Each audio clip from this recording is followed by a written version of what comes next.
good evening, all of you, and welcome to this special talk. I wish it was part of the webinar series that we conduct on the last Saturday of every month, the center side, but we could not do that because you have to go back to US soon. So this is the second talk that you are giving for Botanical Undergraduate, and you also participated in the culinary conference. So join me in welcoming Dr. William Belcher. He's currently a Fulbright fellow, and in India for the last 4.5 months. 4.5 months. Okay. Okay. So thank you all for coming on a Saturday, and just quickly introduce our speaker to you, and then stop. Dr. Belcher has been an associate professor in the School of Global Integrative Studies at the University of Nebraska-Lincoln since 2019. His research interests include faunal analysis related to fish remains, particularly from the Indus civilization. Between 1998 and 2019, Dr. Belcher served as an archaeologist and eventually the deputy laboratory manager of the Defense Prisoners of War Missing in Action Accounting Agency's Scientific Analysis Directorate, where he conducted field missions on a global scale as well as conducted skeletal analysis on hundreds of cases related to the US's missing service members from World War II, the Korean War, and the conflict in Southeast Asia. So he already gave us a talk on fishing tradition of the Indus civilization and archaeological perspective, and this is the second talk for forensic archaeology and mass grave expeditions. Okay. Great. Okay. So thank you very much. I'm glad to be here to talk about some of the work that I've been doing. I'm currentently on the other side of the river from here at the National Forensic Sciences University. I've been there since September 3rd is when I arrived, and I'll be leaving in 2 weeks to go back home.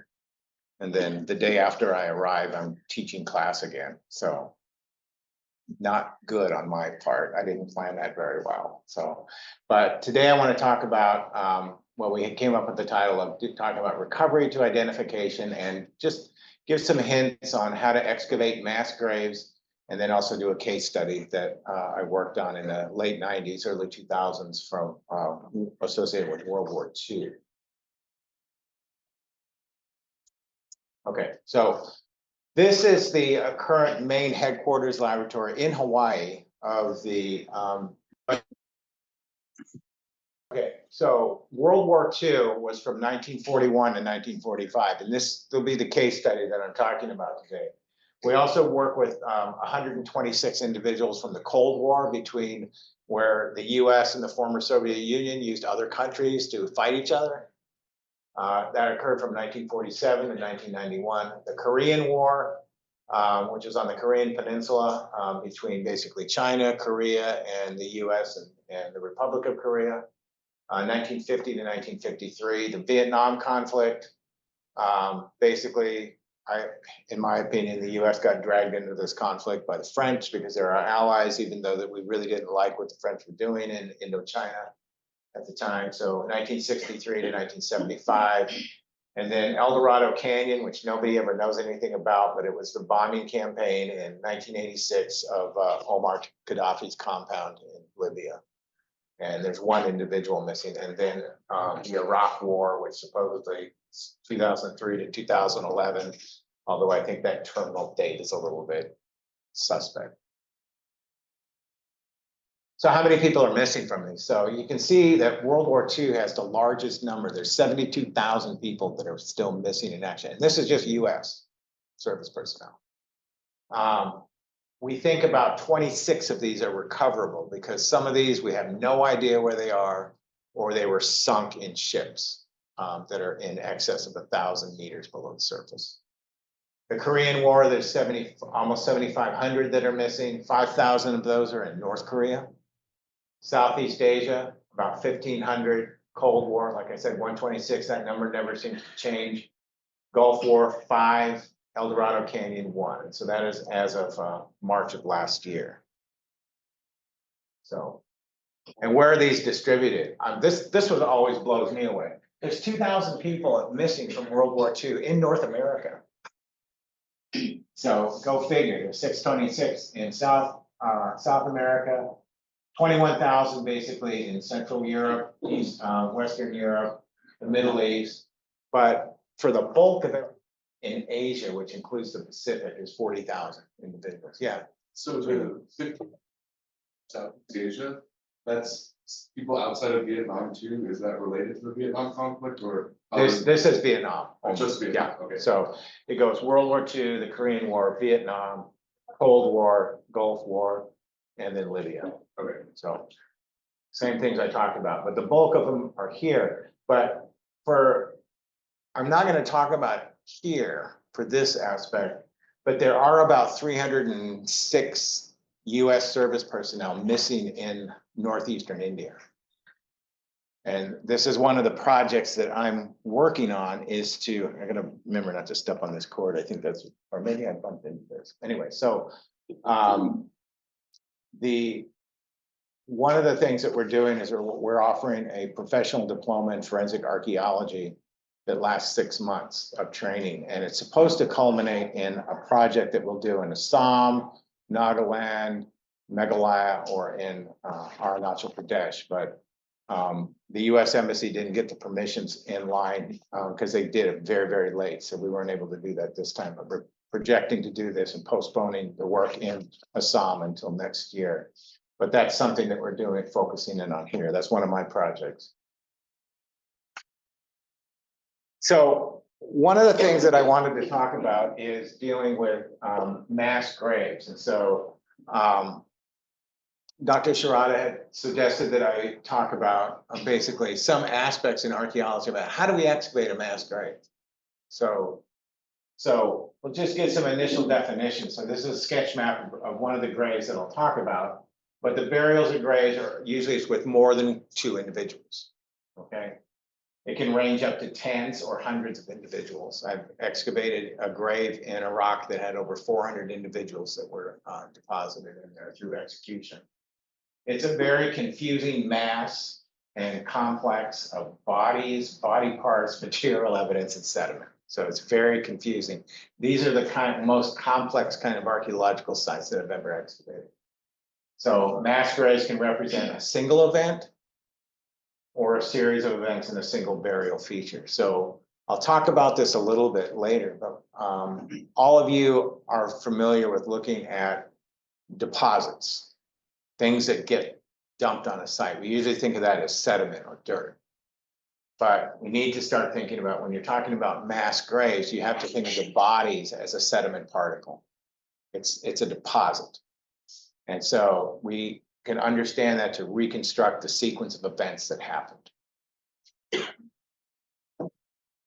So other considerations that are deep excavation and safety, I don't know how many of you have read about or heard about the incident that happened at Local.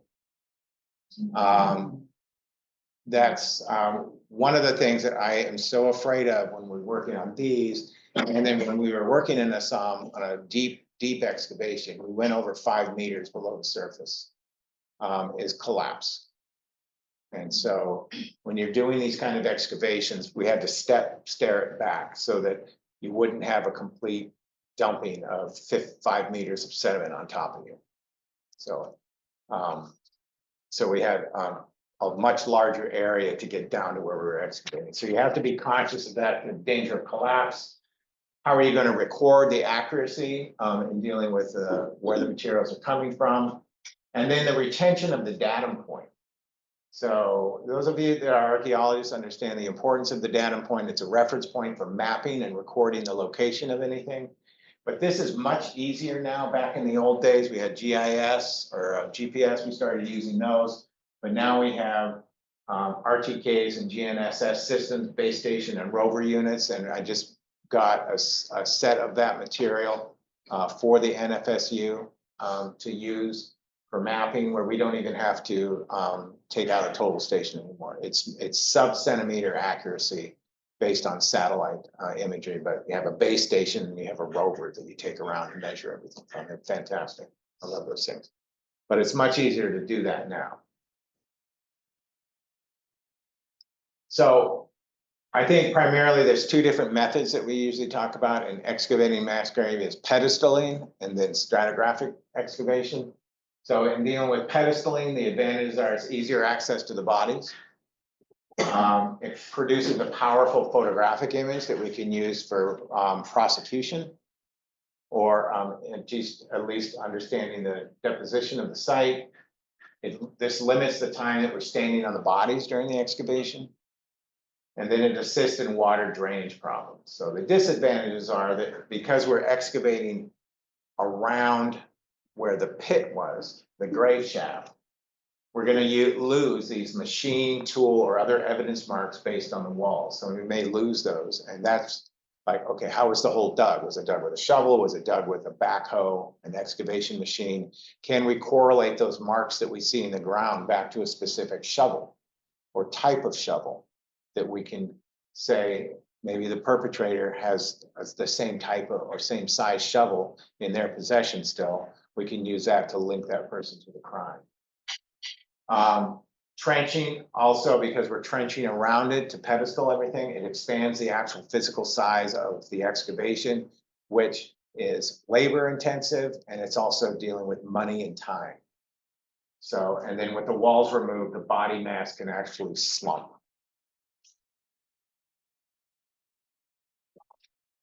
So this is an example. This is not actually because this is only two individuals. This would not be considered a mass grave. But you can see where we've left dirt in place around the bodies. So you can see that here. That's the best example of pedestal. So the other thing I want to talk about with these individuals is because even though this guy is laid on his stomach, but they're extended, this is what we look at as like a traditional respectful burial. And these two individuals died of dysentery in a POW camp in North Korea. And they were buried by their fellow prisoners. So they were buried in a respectful manner. Other areas that I've excavated that will show you these people were just thrown in a pit. And so there's an aspect of the relationship between the combatants that you can tell from the burial. So there's a social aspect of that as well. This is the grave that I will be talking about. And so you can see, this is what the grave shaft looked like. And we dug all the way around it. And so this is what the pit looks like. And because this is coarse sand, it began to slump. But this allowed us not to walk on top of the bodies and be able to clear things. But you can see here, this looks like it's some kind of a ceramic vessel. It's actually a steel helmet that was used by the military. And this white material here, we couldn't find this grave for a long time because the road had shifted. And this is actually coral gravel that is like cement. And we actually brought out jackhammers to this very isolated area to use to excavate and to get rid of that coral gravel. Am I going too fast? I can go fast. Okay. So in dealing with the stratigraphic method that we use, and this is primarily, I think, most of what we do, it maintains the contents in place or in situ. It allows a higher degree of excavation control, and it also allows a better understanding of the formation processes of that grave when we're using the stratigraphic. Because that's, I think we all as archaeologists understand when we're looking at the layers and the deposits, we can reconstruct the chronology or the sequence of whatever happened that we're looking at. The disadvantage of this is that because we don't have a trench around it, rainwater can collect inside the grave. It limits access to only the topmost bodies, and the body mass must be walked upon during excavation. So, in dealing with these considerations, like I said, the bodies have to be thought of as deposits or materials that get placed so we can understand the sequence of burial that can be reconstructed. And then we have differential decomposition can reveal the sequence. What I mean by that is when you have a mass grave and you have a pile of human bodies or any kind of bodies, the center part of it decomposes more slowly than the exterior perimeter. So it's almost like a concentric set of circles where the material on the outside, even if they were deposited at exactly the same time, or very short period of time, will be highly skeletonized, where the middle part of it tends to preserve better in terms of the flesh. And so it takes longer to decompose in the center where you have a larger mass of bodies as opposed to this sort of feathering out on the perimeter. And then we can also look at soil or sediment to help distinguish the burial sequences, particularly the body masses that are separated by different fill. And I'll show you a diagram of that. So this is dealing with, if we're looking at dealing with this stratigraphically, where we have the surface, the grave wall, and the body mass. So we're just going to excavate this material down, and then we're going to have that. Okay. If we have these trench walls where we're pedestaling, and this is one of the dangers, like I said, you can begin to have slumping of the body mass outside where you're working, whereas this is contained by the original walls. So there's 3 different categories that we have of mass graves. We've got single contiguous body mass, multiple discrete body masses, and then multiple layered body masses separated by soil, etc. And this is what I mean. It's this one grave shaft, and then a continuous body mass that's single. We might have multiple discrete body masses. These, if they're not touching or overlapping, we can't tell which one came first. And then we've got multiple layer configuration in a single grave shaft where we might have body mass, then sediment, and then another body mass and then filling up. These are very common. So those are the 3 main types that we see. Okay. Any questions about any of that? Any of these basic structures of a mass grave excavation? Nothing? Okay. So I want to talk a little bit about the excavation and the identification of a case from World War II. Like I said, World War II, 1941 to 1945 for the US.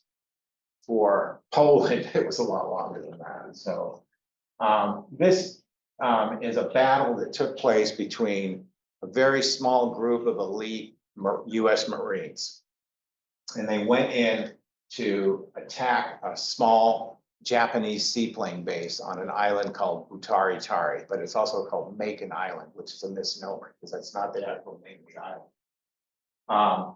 But they were to be a diversion from the main Battle of Guadalcanal, which was 7 August 42 to 9 February. So that was a 5-month battle. Well, 4 months, so, yeah, 5 months. So that was a long battle, but they were trying to divert resources in the beginning of it from Guadalcanal to like, oh my God, the main attack is going to be on this small island, which was a strategic base for the Japanese. And so they did divert resources there. So it was successful in that terms. This is the patch of the Marine Raider Battalion. That was the precursor of sort of what we call today Marine Recon, or their guerrilla, small tactic, elite forces that go in, do very specific activities to disrupt and then depart. So they're very small units.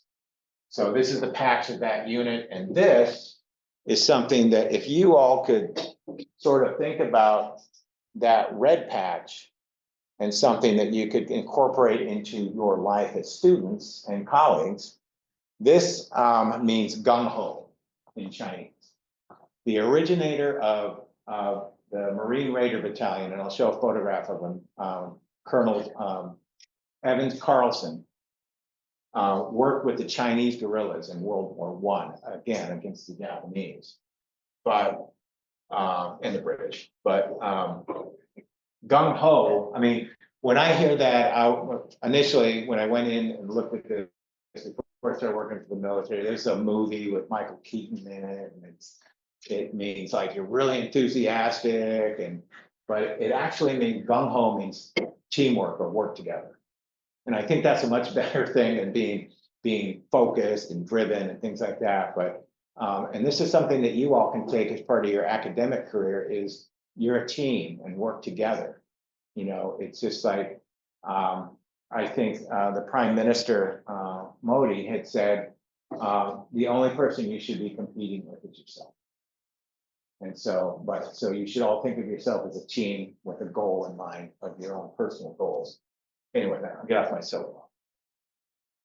So again, their goal with this small unit was to attack a Japanese seaplane base on Macon Atoll. And that battle took place between 17 and 18 August 1942. 211 individuals of companies A and B of Carlson's 2nd Marine Raider Battalion were involved in this. 211 people. I want you to remember that. At the end of the battle, 30 people were either noted as killed in action or missing in action. And so 18 of those individuals reported as killed in action, body not recovered, because I always say that the US DOD is a AR or ARE with lots of TLAs and FLAs. And what I mean by that is the US Department of Defense is an acronym-rich environment with lots of 3-letter acronyms and 4-letter acronyms. So is India, as you well know. Yeah, oh, I know. So I just had somebody send me an email and I had to look it up because they're like, I'm at this place on next week. And I was like, I have no idea where that is. It's a design college. So 18 people, 12 were reported as missing in action, didn't know what happened to them. And then, but we do know that 9 were captured as POWs and taken to another island, and then they were executed. In October of 1942 as part of the Yasukuni Shrine Festival. This is a heroes festival. They thought they were honoring these people, but they beheaded them, these 9 individuals. So we know who they were. I think we know exactly where the grave is, but there's a huge landing strip for military aircraft over the top of this. And so we're never going to excavate it. We have to close down a very important strategic base for the US military in the Pacific and tear up the runway. Here's some historical tidbits about this. This is the first use of marine amphibious assault tactics envisioned by Carlson. And that was just inflatable rubber rafts and Evinrude motors. So, and then the executive officer here was Lieutenant Colonel James Roosevelt. That was the president, the US president's son. I don't know why he went on this operation, because he could have been captured. This is one of the seaplanes that's still visible. And I apologize for this. This is like a 4th generation screenshot of a photo. I can't find the original digital photo that I took in 1998. So that was right when digital cameras first started coming out. But it's still sitting there. 211 people went out on 2 submarines, the USS Argonaut and the USS Nautilus. Diesel-powered submarines, very small compared to what we have today. And the other thing that was interesting, you had over 100 people, about 105 people split up and added to the crew complement of these submarines. And so I can't imagine having another 100, more than 100 people crammed into these things. So they spent most of their time on deck because they cruised on the surface out to the battle. And then they submerged before they started the battle. These are the Marines. Marines love to exercise, so they're on the deck doing, you know, with one of the guns, they're doing push-ups and physical training. So this is one of the few shots before the battle. So the captain of the Nautilus was able to take a photograph through the periscope of the island just before they launched the attack. And this is Evans Carlson here on the right, and then James Roosevelt on the left. And this is after the battle. They're holding the rising sun flag. A lot of people think this is with the standard flag of the Japanese, but this is the Navy or the Marine flag for the Japanese. Later on, it became sort of the battle flag of everybody. But originally, it was just for the Navy. So this battle is really important, but nobody knows anything about it today. It was really important at the time. They made a movie that was used to sell and support war bonds for the war effort. This is an example of a cigarette card. You would buy cigarettes and they'd have these collector's cards, much like bubblegum cards. And there's one on the Macon Island raid. I've seen this movie, it's really bad. So, but gung ho again. And those of you that play video games, Call of Duty, World at War, anybody play that? Anybody play video games here? You're not gonna admit it because you're PhD students, right? So you're not gonna admit you play video games. But the first battle of World at War, the World War II for Call of Duty is Semper Fi, and it's the Battle of Macon Island. However, when I was playing this, I had to stop because I got mad because there's no river running down the middle of the island. It's displayed a lot bigger than it actually was. And it's actually, it's about 18 miles long in a circle and about 300 feet wide. So it's a very small atoll. So the fact that they were doing this, it's just like, I couldn't play it for a while because it was so unrealistic. And then this is one of the attack ships for the Marine Corps, for the recon units. And this is called the USS Macon. So it's named after that battle. So, but a lot of people don't know anything about this battle. So where is Macon Island? So we have Australia here, New Guinea and Indonesia, New Zealand. So it's in the South Pacific. It's just barely below the equator.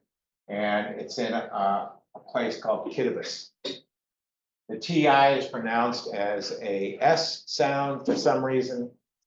I'm just going to say it's probably the French missionaries that were transliterating the Kiribati language. And so they used a T, which in French I think has an S sound. But there was an island that I was looking at over here, and I always pronounced it Kirimati. Well, it's actually, if I pronounce it the way that I pronounce this, Kiribati, it's Christmas. And in English, it's called Christmas Island. So I just didn't recognize it because I was being, I don't know, stupid. So we're talking about this Republic of Kiribati in Central Pacific. And then the Gilbert Islands is where this island was. And it's this top one. And you can see Little Macon Island, which is actually not where the battle took place. I talked about that ring that was 18 miles long. That's Butari Tari. That's the actual name of that. So it's in this week. So this is a map of the battle map of the island, the Butari Tari. And then this was the time, and so you can see 2nd Raider Battalion, and they moved in 3 different columns here to attack. Shall I admit? Yeah. I didn't. Okay. So they didn't come, the Japanese thought they would come in from the lagoon side, but they came from the ocean side. Okay. And we've got a barrier reef here, which was very rough to get across, even in these Edinburgh harbors. But they back here. And this is an overlay of the site, and this is where we found the Macon Island 01 grave site. This is the mass grave.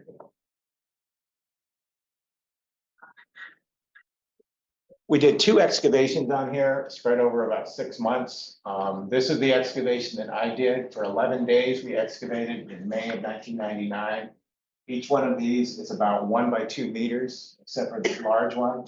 And so I think we excavated a huge area, trying to look for this grave, and we were unsuccessful. Okay. However,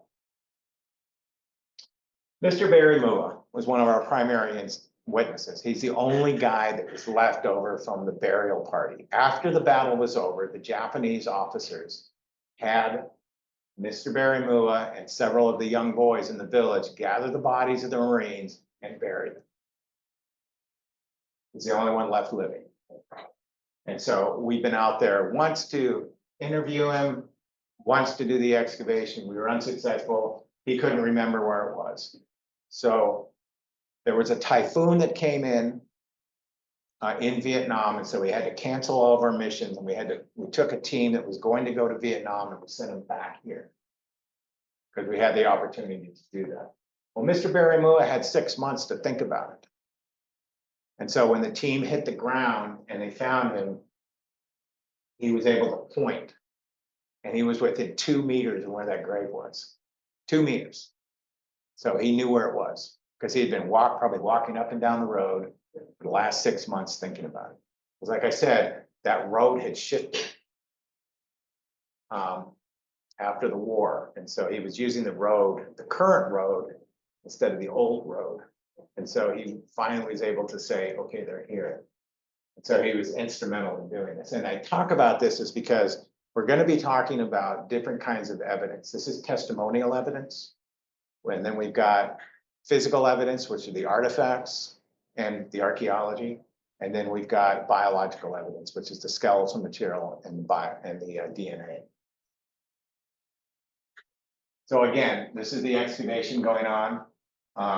Pedestal the grave shaft, and then they're beginning to do this so that they don't walk on top of the graves. Very coarse sand, so anytime you touch something, it would collapse. And so we had to be very careful. And this is what we found. So when we finished doing the excavation at the bottom, break this down here, something. But you can see bodies, artifacts. We found tons of equipment, rifles.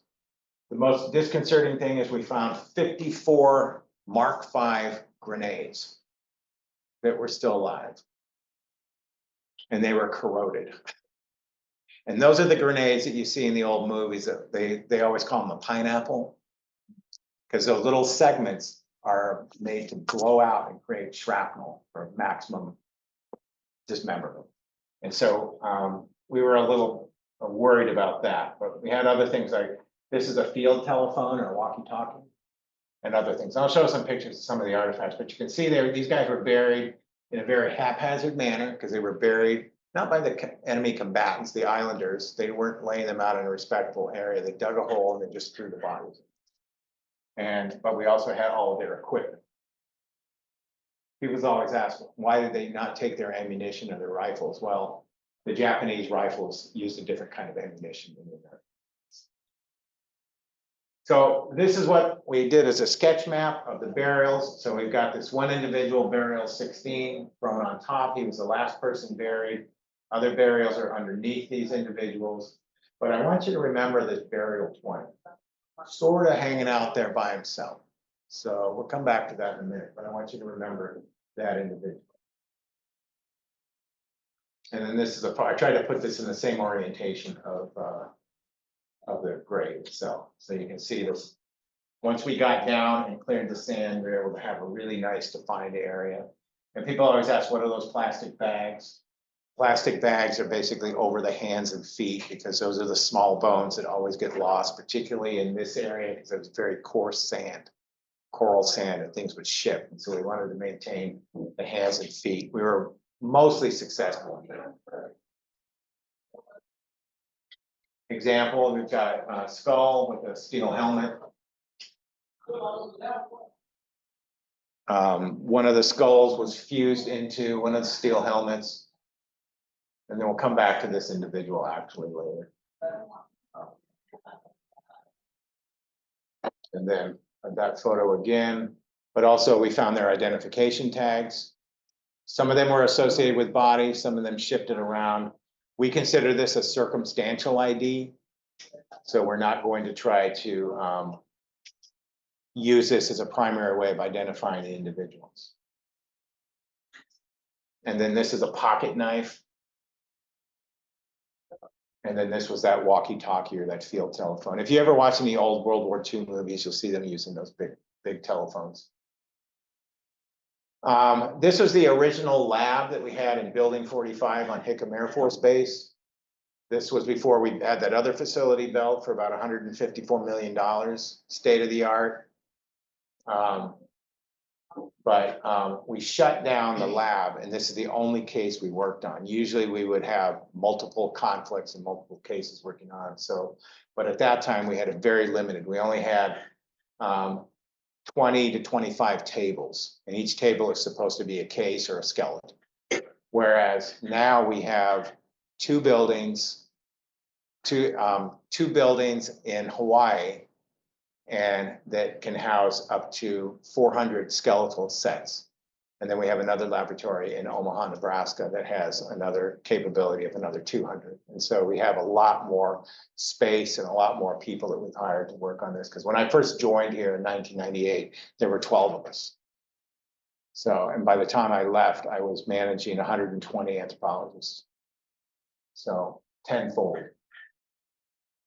So one of the things that, you know, we want to do is like, how are we going to do the analysis? I'm not going to go through the process, but we want to develop a biological profile from the skeletal remains. I'm not going to go through this process because that's a whole nother lecture or course. But we want to determine the osteological sex of the individual and the osteological age. You're going to see this sometimes, people talking about sex, age, but I use osteological because I'm saying that this is what the bones are telling me.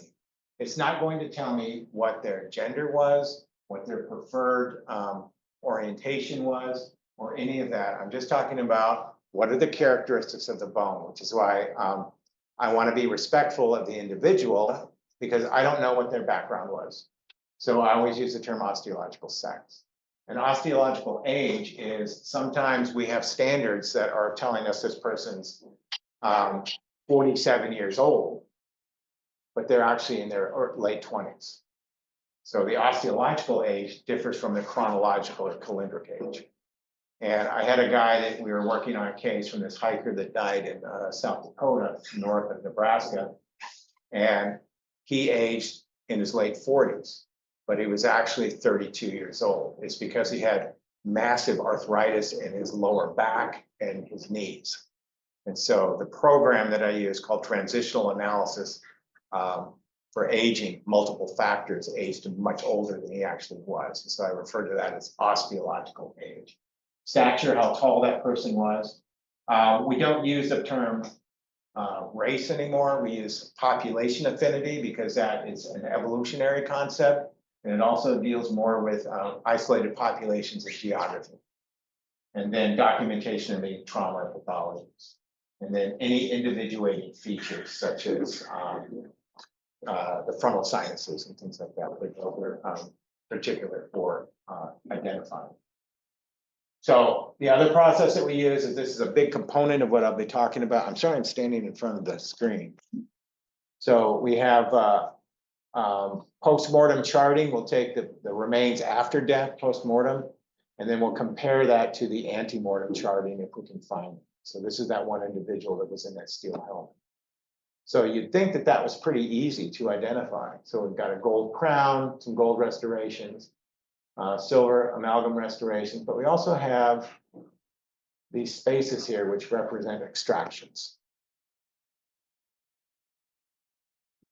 We have the material evidence analysis, so we can look at the aircraft to identify the aircraft, the identification tags, any kinds of rank insignia or uniforms, and then these serialized items, which are really important because those tie back into the specific engines, which we know are on specific planes, or the number, different kinds of serial numbers on the plane we can use to identify the aircraft itself, which helps us identify the incident. Obviously, this doesn't apply to a mass grave, but those are important kinds of evidence that we find. And then the DNA analysis. Everybody always wants to talk about DNA, but we still use the same techniques that we use to extract DNA, but we now have, I'm only going to talk about the DNA that was used for this case, but the workhorse that we use for DNA is mitochondrial DNA. There's also autosomal DNA, which looks at both parents' contribution because maternal or mitochondrial DNA is only from the mother. And then autosomal, and then we also use Y chromosome or father's DNA. So we have three different components that we can use to try to identify an individual. So, like I said, there's two different types of basic DNA that we're looking at. Genomic DNA, and then mitochondrial DNA in the mitochondria. If you think back about when you had biology, you know that the DNA that's in the mitochondria are used for taking starches and sugars to create the life and energy of the cell, which is different from the genomic or autosomal DNA, which is half from the mother, half from the father. So that's whenever you see crime shows, I've been watching a bunch of stuff and I forgot what the name of the series was, but it's like The Butcher of Delhi or something like that. And I've been watching that in the evening when I can't sleep. But this is what usually when people think of forensics and DNA, they're thinking of genomic DNA. That's who we are as individuals. But the workhorse of mitochondrial DNA is for the identifying of what we use because it's preserves well in bone, but it is only from the mother's line. And it's not considered, it's considered circumstantial. I'll get to that in a minute. I'll get to it right now.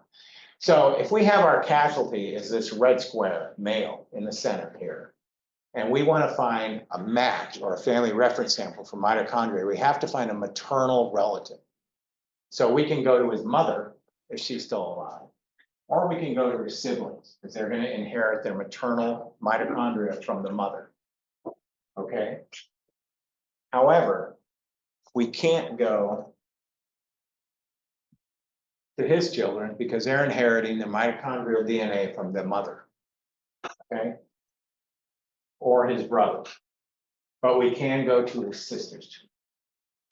So a lot of the times we're going to hire Ancestry.com. It's great. I love it. And so we can identify individuals that we want to target and ask permission to take their DNA to compare to what we find in the skeletons. So, and just dealing with the overview. So we have context and circumstance of loss. So we have casualty research of the historical aspect, list of the casualties, and collection of the medical and dental records. We have the recovery, the archaeology, detailing the archaeological findings in situ. Material evidence dealing with the personal effects, any material artifacts, military, life support. Life support material is stuff that's associated with a pilot's or air crew's body, the G suit, the uniform, the life vests, any of that kind of survival equipment we might have. And then identification media, credit cards, ADAR cards, or identification tags, things like that. And then dealing with personal characteristics, we can have the anthropology, osteological sex, osteological age, population affinity, stature, trauma. Trauma is important because does this match what you think the incident is? So if you have a plane crash, does the trauma on the bones indicate that it was from a plane crash? And I can talk about that later, but it has to do with people creating fake sites for us to find. The odontology, the dentistry, comparison of the antemortem and postmortem records, and then the DNA. AFDIL, another great acronym, Armed Forces DNA Identification Laboratory in Maryland, but usually what we're talking about here is the mitochondrial DNA sampling or the maternal relative and the comparison of that. Okay, so. Okay, so this is the lab floor. These are all the skeletons from this case, 20 individuals that we excavated from a single mass grave. These were materials that got mixed up, toes and ankle and finger and wrist bones. This is the stuff we couldn't really associate back. We could do DNA and probably reassociate it back, but that'd be a huge expense. At that time, it was about $6,000. So these were buried as what we call a group. Represent everybody, but you can see pretty relatively complete skeletons. So 20 individuals from this large World War II era mass grave, extremely challenging case for me. Why? Well, in terms of the biological profile, we had Caucasian or white males in their early 20s, about 6 feet tall, for the most part. All of a sudden, they almost become identical to each other anthropologically. So what are we going to do? There's certain other things I'll get later on about this, but for the most part, they were white males in their early 20s, about 6 feet tall. So they become identical in terms of anthropology. So, but through the forensic identification process, we began to tease out the results in terms of population affinity, dental, stature, age, mitochondrial DNA, and dental trauma. So I asked you to remember this guy, burial 20. Well, he stood out. He didn't have any staining on him. He didn't have any military equipment. The only staining he had on was when his feet were touching this other part of the body mass. The story was that they had a hole, they had a bunch of bodies in it, and the Japanese, when they retook the island, they demanded this guy be executed. So he was strangled and thrown in the pit with the Marines. And he was strangled and executed because he had stolen sake out of the officers' mess. And so the Japanese said, we're either going to kill a whole bunch of people on the island, or you have to execute this guy. So he was strangled. We later returned him and repatriated him and we reburied on the island. But it turned out, and we did population affinity analysis, and it turned out he was more like a Pacific Islander, so that fit the story. So we have our 20 individuals here, and we've identified them. Okay. In dealing with dental identification, we did 15 identifications of the remaining 19 were using the dental records. The remaining 4 had either no dental records or they had perfect sets of teeth. So imagine that we've got somebody in their early 20s, about 6 feet tall, white, and perfect teeth. Okay. And this gives you an example. This is the record of this individual. So you can see the X's are extractions, and you can see how it matches with the fillings and the caps of gold. So this wouldn't be considered X-rays, and radiographs are considered positive identification, but this is pretty close as we can get with World War II records. So they weren't doing X-rays at that time. So this is pretty good. Lower jaw of that same individual. Obviously, these teeth are post-mortem loss, but you can see the extractions and then how these match. Okay, so now we're down to the final 4. Okay, so we sampled them from DNA. 2 individuals had a unique sequence matching family reference samples. Cool. But the other 2 individuals had the same or a common sequence of DNA. So we couldn't separate those 2 individuals. Why would they have the same DNA? Remember, we're not talking about, this isn't an individual you inherit it from on the maternal line. So these guys are probably related, they just didn't know it. So going back a few generations, they would have the same thing, maybe the same region of Europe. So what do we do now? So you don't need to worry about this. Well, basically, this is taken directly from the report. But what we did is that we looked at the sequence and tried to tease out differences. And we started looking at different, what we call hypervariable regions of the mitochondrial DNA. But we also looked at different polymorphisms and changes. So we were able to segregate out those 2 individuals. So boom, boom. So there, we did that. But other things that we use to identify, this was kind of a weird thing. We were going back through the dental records after we did the identification.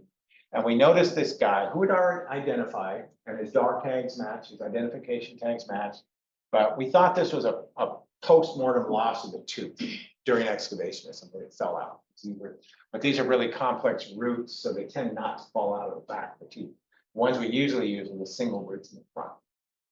But we found a notation in a dental file that said that he had this tooth extracted the day before he got on that submarine. I can't imagine anything more that would really suck to have a tooth extracted and get on the submarine with 200 of them in. But we were able to see resorption or healing in the dental. This is the dental X-ray that we took. Like I said, they didn't have that back in World War II.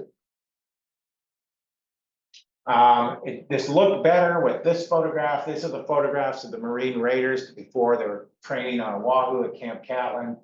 And I'll show these later, but these match some of the restorations and the chips in this guy's teeth. And it wasn't just this. And so you can see it sort of matches. Oops. this, but when we blew it up, it's not as good, but it matched.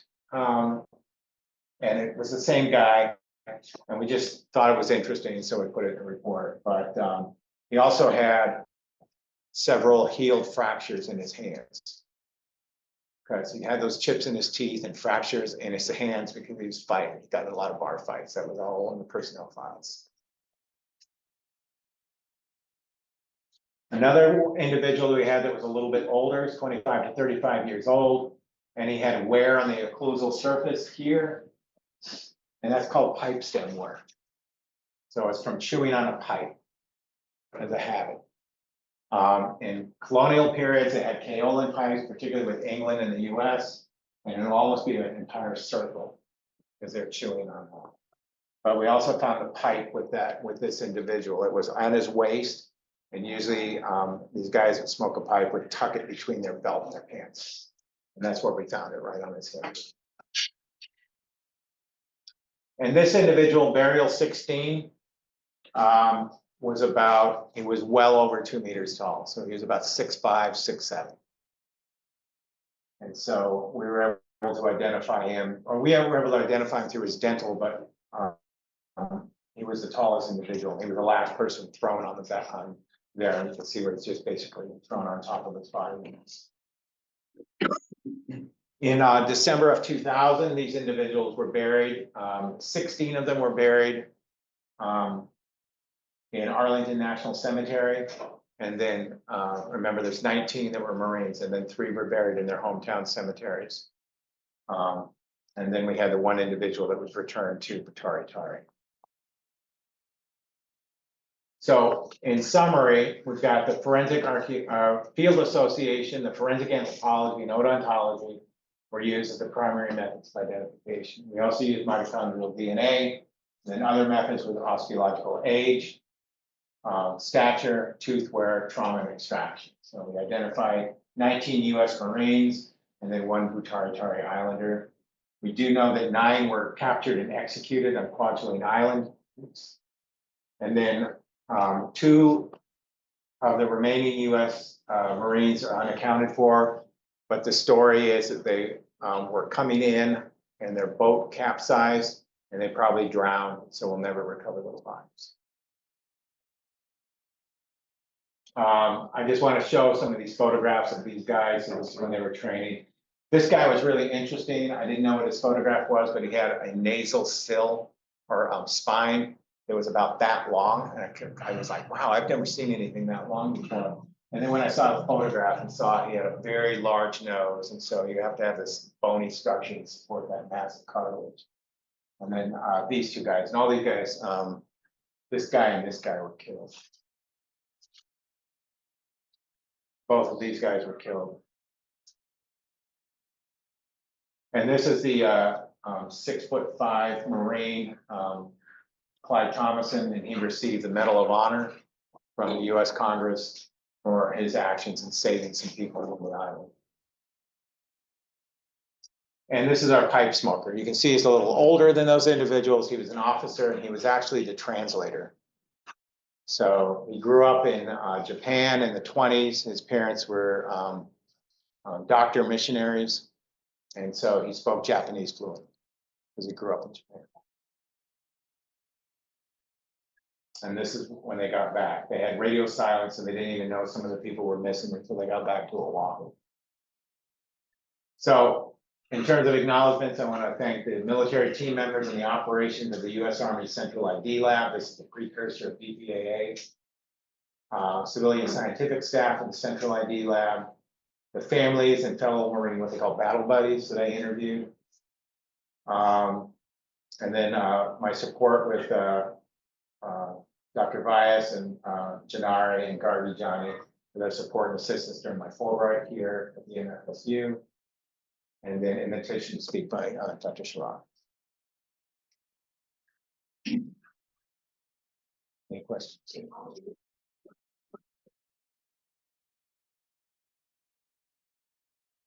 And if you want, I will send, because I have an excavation manual that we use to teach forensic archaeology with the Department of Justice.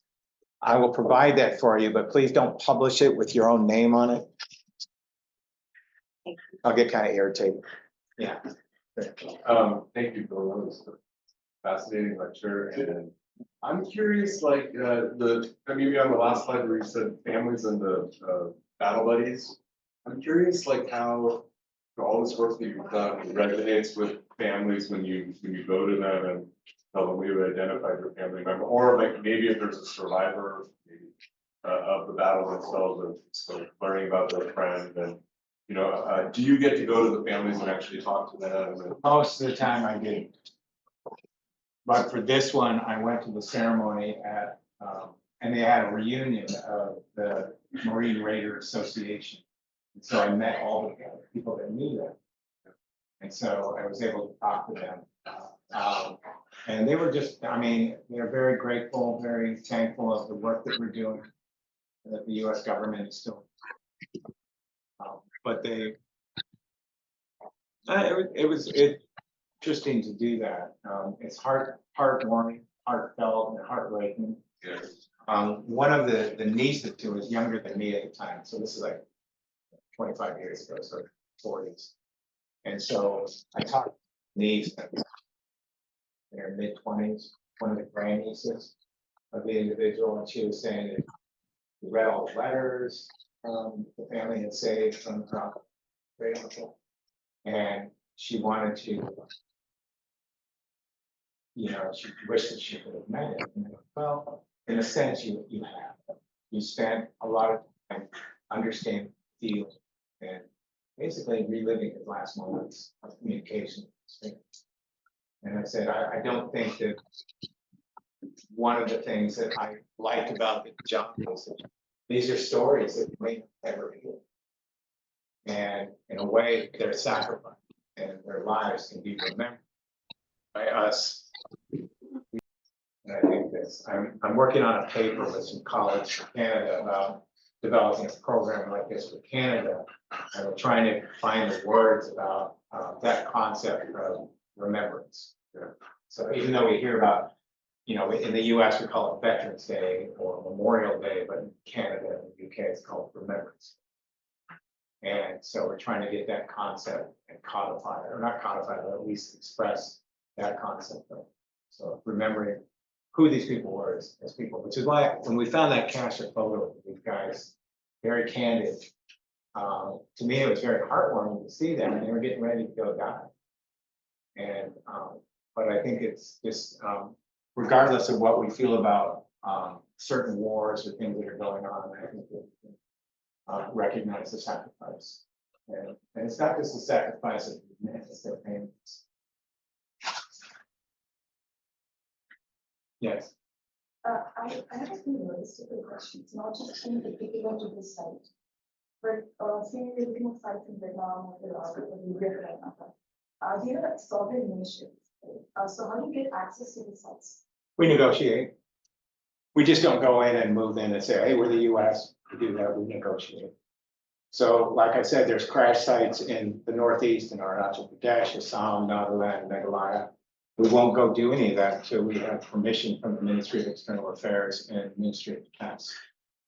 So we work very closely with the governments of the sovereign nations that we're working to gain access, and we work closely with their forensic teams as well.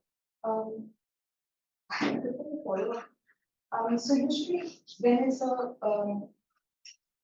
excavation site, it might be a previously maintained detention center or prison of war area, encampment. So in that case, you may not just have remains of American soldiers. So you have probably terrorist fighters in the case of Iraq for that matter. So in those things, do you follow the international protocol on repatriating remains? Oh, yeah. Identification? Yeah. We've identified numerous people from North Korea that are South Korean soldiers. We identified a Turkish soldier that was part of the battle of Changchun in North Korea, and we repatriate those individuals back to the country of origin. What happens to non-combatants? Well, I mean, we still do the same thing. The non-combatant in this case was the islander. We repatriated it back to the island council.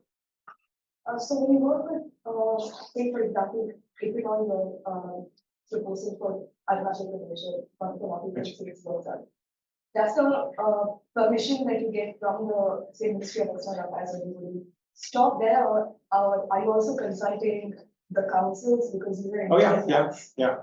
That's all done through, we get the initial permission, like I said, we just don't move in. Then we proceed to work with the local individuals, the local councils, the local magistrates and things like that. So we're very concerned about doing the best job in terms of relations with the host nations, as we call them. And so we don't just get permission from the central government or the federal government, we get permissions from the local governments all the way down to tribal councils. Just one. So what happens when it's a site, that is recently a military base or a place that you cannot escape? How do you work with that? Could you say that again? So what if the potential site for the masquerade is now a military base of that particular country or reserve? We would just work to negotiate access. So, when we were working in Arunachal Pradesh, we would fly out of Chebua because we worked very closely with the Indian Air Force. So, there are masquerades in Turkey. Now, over there, the problem is illuminating the masquerade sites because these are restricted sites. There are no military bases, but you're not allowed to take satellite imagery or use subterranean imaging techniques. Have you encountered such sites and how do you work with such sites? No, I haven't encountered anything like that in highly restricted areas. I do know that we are having problems of gaining access to in areas in Arunachal Pradesh because they're near the border areas. And so I don't think the Ministry of External Affairs would ever say, they won't say no to us to go there, but they're afraid that the Chinese might use that as an opportunity to cause problems for the Indian government by either kidnapping the Americans. And so what we're doing, one of the things that I'm doing with this professional degree in forensic archaeology program at NFSU is we're training Indian nationals, and they'll be contracted to do work in areas that are sensitive that we don't have access to as Americans. We've done the same thing in Vietnam. There's certain military areas that are restricted. So we train Vietnamese archaeologists with the Ministry of Foreign Affairs that they have, and they have them go do the work for us. Have you excavated sites where the victims are prisoners of war of analysis stages? Yeah. So what do you do those repatriation? Repatriation most things. We just go through the normal same process of repatriation. So I mean, one of the projects that I worked on when I was in Hawaii was a detention center of Japanese. They were POWs, but they were also legal American residents and legal American citizens that were in prison in World War II, in concentration camps all along in the mainland US and then in Oahu. But this camp that we were looking at outside of Honolulu was particularly for POWs, but also for Japanese citizens that were legal residents of the territory of war. And so we didn't have there weren't any bodies associated with that. There's no graveyard associated with that. Anybody that died in there was already repatriated back to their families.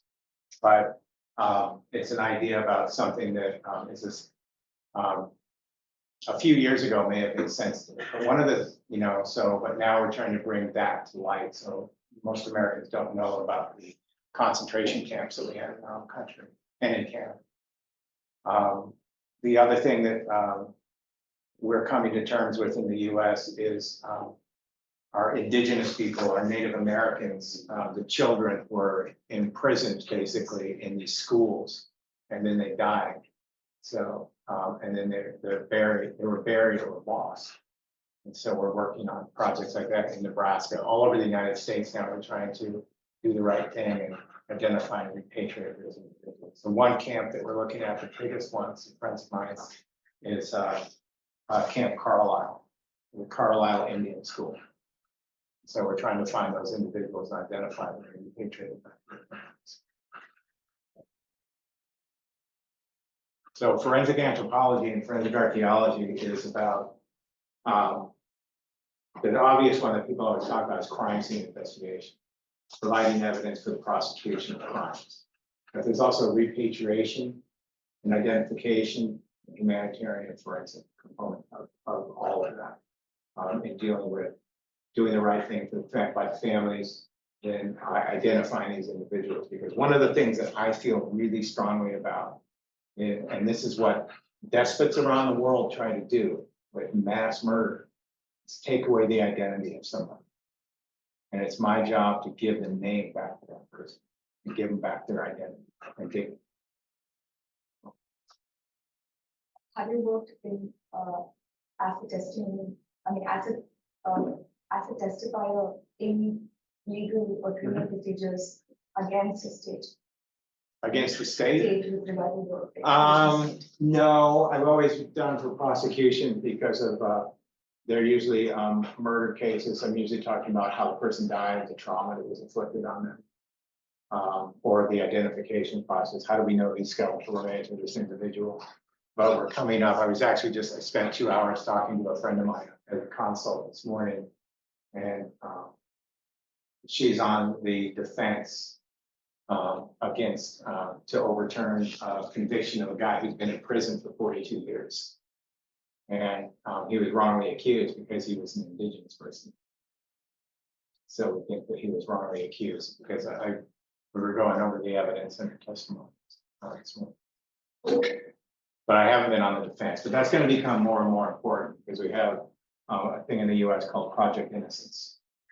And that's where we're going to re-examine a lot of the forensic anthropology stuff for cases that were done by people that weren't forensic anthropologists. And so they were done by pathologists. And so pathologists are great doctors and stuff with living, or not living, but flesh corpses, but not osteological materials, don't have a lot of information.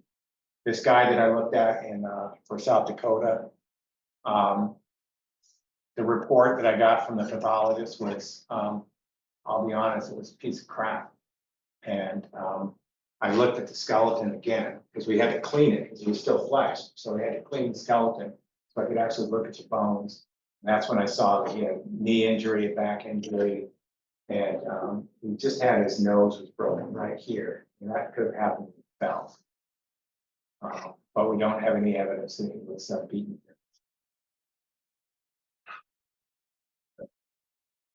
Too many stories.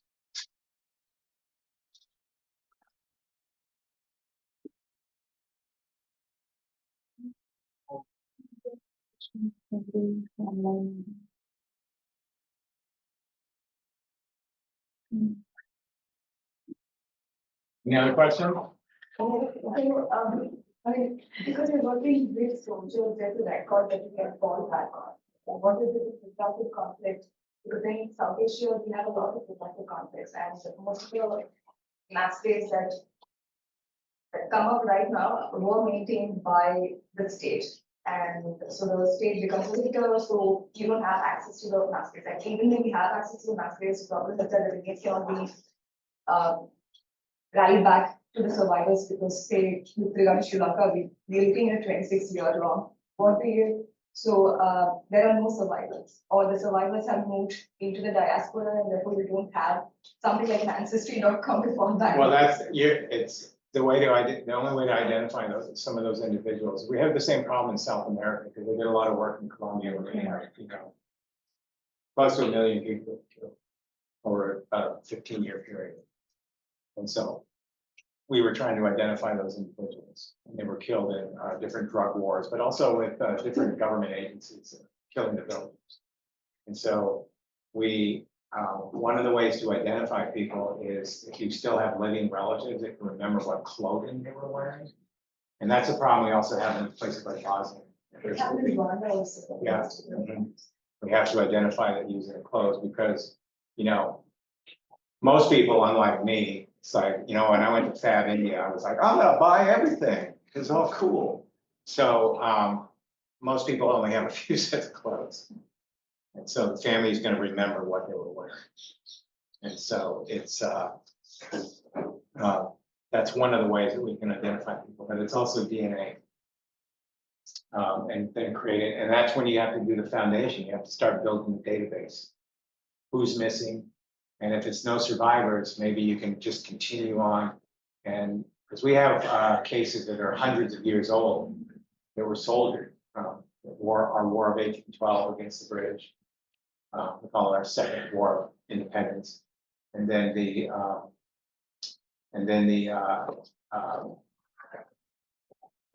US Civil War. So we don't have any records for those individuals, but we do go through the complete analysis and we do the DNA workup on them. And then we're still trying to find out. So we did isotope analysis on some of these individuals. So we know some of them are immigrants that came from Europe. So that might enable, or look at the artifacts. So we see buttons that are for Grenadier unit, Grenadier. And so we can try to identify that, but the records just aren't there that are from 1812 or 1865. So the records just aren't there anymore. But we're through the complete workup of the skeletal material. We're just going to miss that component until later. So we rebury those individuals and we're done. And we'll try to identify them as time and circumstance can permit. Line participants are thank you for this. Okay, thank you for attending. Thank you all for coming. Unfortunately, there are no snacks or tea today. It was on short notice, so we could not arrange for it. Have a great weekend. Thank you. Hopefully, we Thank will have you. you again in IT sometime. Nice, yes, we'll work on that.